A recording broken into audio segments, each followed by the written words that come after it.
नमस्कार दोस्तों, शिक्षक शिक्षा और शिक्षण से रिलेटेड इस चैनल में आपका हार्दिक स्वागत है।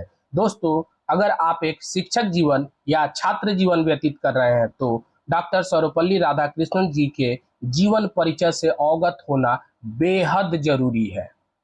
इसी उद्देश्य के साथ मैं ये वीडियो बना रहा हूँ ताकि आप सभी डॉक्टर सर्वपल्ली राधाकृष्णन जी के जीवन परिचय से भली भांति अवगत हो सके। तो आइए शुरुआत करते हैं।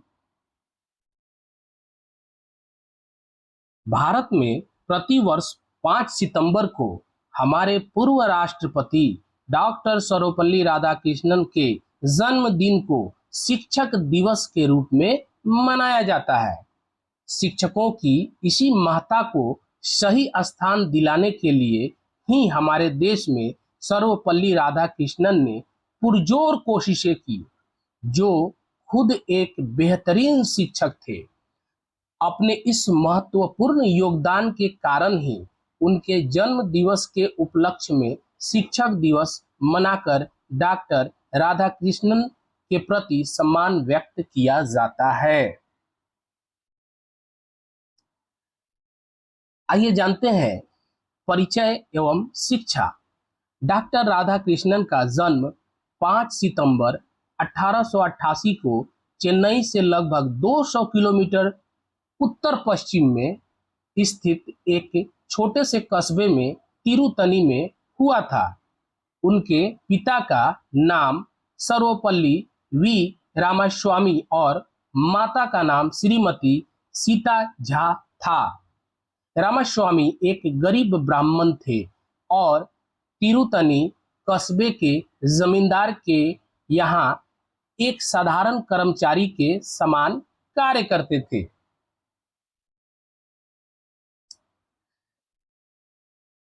डॉक्टर राधाकृष्णन अपने पिता की दूसरी संतान थे। 4 भाई और एक छोटी बहन थी। 6 भाई बहनों और 2 माता पिता को मिलाकर 8 सदस्यों के इस परिवार की आय अत्यंत सीमित थी। इस सीमित आय में भी डॉक्टर राधाकृष्णन ने सिद्ध कर दिया कि प्रतिभा किसी की मोहताज नहीं होती। उन्होंने न केवल महान शिक्षाविद के रूप में ख्याति प्राप्त की, बल्कि देश के एक सर्वोच्च राष्ट्रपति पद को भी सुशोभित किया। स्वतंत्र भारत के पहले उपराष्ट्रपति और दूसरे राष्ट्रपति सर्वपल्ली राधाकृष्णन को बचपन में कई प्रकार की कठिनाइयों का सामना करना पड़ा। सर्वपल्ली राधाकृष्णन की शुरुआती जीवन तिरुतनी और तिरुपति जैसे धार्मिक स्थलों पर ही बीता। यद्यपि इनके पिता धार्मिक विचारों वाले इंसान थे, लेकिन फिर भी उन्होंने राधाकृष्णन को पढ़ने के लिए क्रिश्चियन मिशनरी संस्था लुथने मिशन स्कूल तिरुपति में दाखिल कराया। इसके बाद उन्होंने वेल्लूर और मद्रास कॉलेजों में शिक्षा प्राप्त की। वह शुरू से ही एक मेधावी छात्र थे।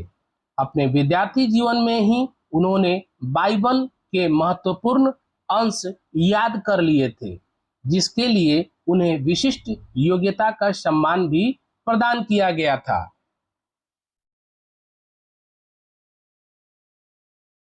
उन्होंने वीर सावरकर और विवेकानंद के आदर्शों का भी गहन अध्ययन कर लिया था। सन 1902 में उन्होंने मैट्रिक की परीक्षा अच्छे अंकों से उत्तीर्ण की, जिसके लिए उन्हें छात्रवृत्ति प्रदान की गई। कला संकाय से में स्नातक की परीक्षा में वह प्रथम आए। इसके बाद उन्होंने दर्शन शास्त्र में स्नातकोत्तर किया और जल्द ही मद्रास रेजिडेंसी कॉलेज में दर्शन शास्त्र के सहायक प्राध्यापक नियुक्त किए गए। डॉक्टर राधाकृष्णन ने अपने लेखों और भाषणों के माध्यम से विश्व का भारतीय दर्शन शास्त्र से परिचित कराया। दाम्पत्य जीवन के बारे में आइए जानते हैं। उस समय मद्रास के ब्राह्मण परिवारों में कम उम्र में ही शादी संपन्न हो जाती थी और राधा कृष्णन भी उसके अपवाद नहीं रहे।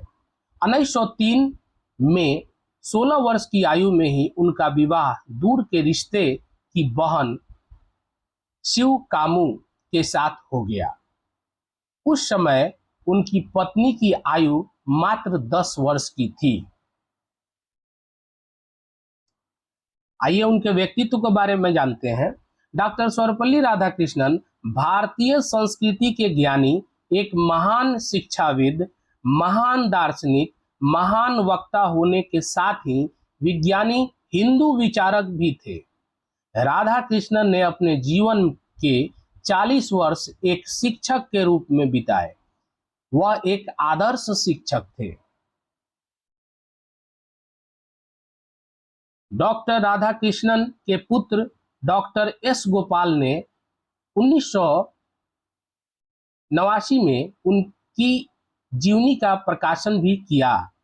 इसके पूर्व डॉक्टर सर्वपल्ली राधाकृष्णन के व्यक्तित्व तथा जीवन की घटनाओं के संबंध में किसी को भी आधिकारिक जानकारी नहीं थी।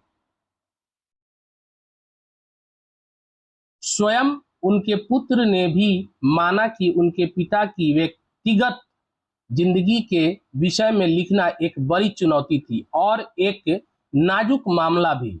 लेकिन डॉक्टर एस गोपाल ने 1952 में न्यूयॉर्क में लाइब्रेरी ऑफ लिविंग फिलोसफर्स के नाम से एक श्रृंखला पेश की, जिसमें सर्वपल्ली राधाकृष्णन के बारे में आधिकारिक रूप से लिखा गया था। स्वयं राधाकृष्णन ने उसमें दर्ज सामग्री का कभी खंडन नहीं किया। राजनीति सफर के बारे में आइए जानते हैं। इस समय तक डॉक्टर राधाकृष्णन अपनी प्रतिभा का लोहा मनवा चुके थे। राधाकृष्णन की योग्यता को देखते हुए उन्हें संविधान निर्मात्री सभा का सदस्य बनाया गया था। जब भारत को स्वतंत्रता मिली, उस समय जवाहरलाल नेहरू ने राधाकृष्णन से यह आग्रह किया कि वह विशिष्ट राजदूत के रूप में सोवियत संघ के साथ राजनयिक कार्यों को संपन्न करें। 1962 में राजेंद्र प्रसाद का कार्यकाल समाप्त होने के बाद राधाकृष्णन ने राष्ट्रपति का पद संभाला। राजेंद्र प्रसाद की तुलना में इनका कार्यकाल चुनौतियों से भरा था, क्योंकि जहां एक ओर भारत के चीन और पाकिस्तान के साथ युद्ध हुए, जिसमें चीन के साथ भारत को हार का सामना करना पड़ा था, वहीं दूसरी ओर दो प्रधानमंत्रियों का देहांत भी इन्हीं के कार्यकाल के दौरान ही हुआ था। 1967 के गणतंत्र दिवस पर डॉक्टर सर्वपल्ली राधाकृष्णन ने देश को संबोधित करते हुए यह स्पष्ट किया कि वह अब किसी भी सत्र के लिए राष्ट्रपति नहीं बनना चाहेंगे। बाद में कांग्रेस के नेताओं ने इसके लिए उन्हें कई बार मनाने की कोशिश की, लेकिन उन्होंने अपनी घोषणा पर अमल किया। उपाधि और सम्मान के बारे में आइए जानते हैं। शिक्षा और राजनीति में उत्कृष्ट योगदान देने के लिए भारत के प्रथम राष्ट्रपति डॉक्टर राजेंद्र प्रसाद ने महान दार्शनिक, शिक्षाविद और लेखक डॉक्टर राधाकृष्णन को देश का सर्वोच्च अलंकरण भारत रत्न प्रदान किया। राधाकृष्णन के मरणोपरांत उन्हें मार्च 1975 में अमेरिकी सरकार द्वारा टेम्पल्टन पुरस्कार से सम्मानित किया गया, जो कि धर्म के क्षेत्र में उत्थान के लिए प्रदान किया जाता है। इस पुरस्कार को ग्रहण करने वाले वह प्रथम गैर ईसाई संप्रदाय के व्यक्ति थे। निधन के बारे में आइए उनके बारे में जानते हैं।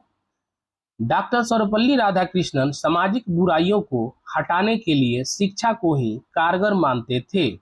जीवन के उत्तरार्ध में भी उच्च पदों पर रहने के दौरान शैक्षिक क्षेत्र में उनका योगदान सदैव बना रहा।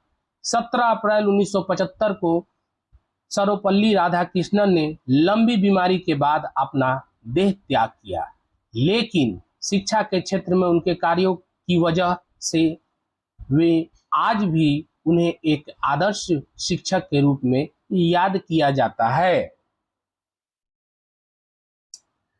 शिक्षा को मानव और समाज का सबसे बड़ा आधार मानने वाले डॉक्टर सर्वपल्ली राधाकृष्णन का शैक्षिक जगत में अविस्मरणीय व अतुलनीय योगदान रहा है। शिक्षक समाज के एक ऐसे शिल्पकार होते हैं जो बिना किसी मोह के इस समाज को तराशते हैं। शिक्षक का काम सिर्फ किताबी ज्ञान देना ही नहीं, बल्कि सामाजिक परिस्थितियों से छात्रों को परिचित कराना भी होता है। तो इस तरीके से हम लोगों ने दोस्तों डॉक्टर सर्वपल्ली राधाकृष्णन जी के जीवन के बहुत सारे पहलुओं से अवगत हुए। आशा करते हैं कि इन पहलुओं को आप अपने जीवन में भी उतारते हुए एक शिक्षक के रूप में आप काफी सफल हों और छात्रों को उनको उनके मुकाम तक वो ऊंचाई जहां वो उनको मंजिल प्राप्त हो, वहां तक पहुंचाने का कार्य करें। इन्हीं शुभकामनाओं के साथ मैं अपनी वाणी को विराम देता हूं। थैंक यू, धन्यवाद।